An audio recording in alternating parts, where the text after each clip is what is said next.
И вообще, когда говорится бисмиллях, то есть с именем Аллаха, это очень важная мольба для человека.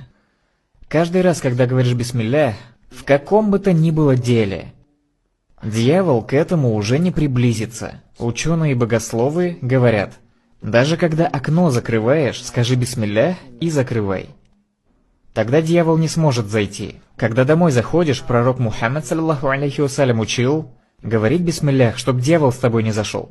Бисмиллях, окно закрыл, бисмиллях, во всем остальном. Посланник Аллаха сказал, любое дело, то есть вот вообще любое, посланник Аллаха обобщил, которое начинается без бисмиллях, его хвост отрезан. То есть благодати Божьей в этом деле не будет. То есть все, что ты делаешь. Хоть что, вот стул берешь, скажи бисмиллях. Из дома выходишь, скажи бисмиллях.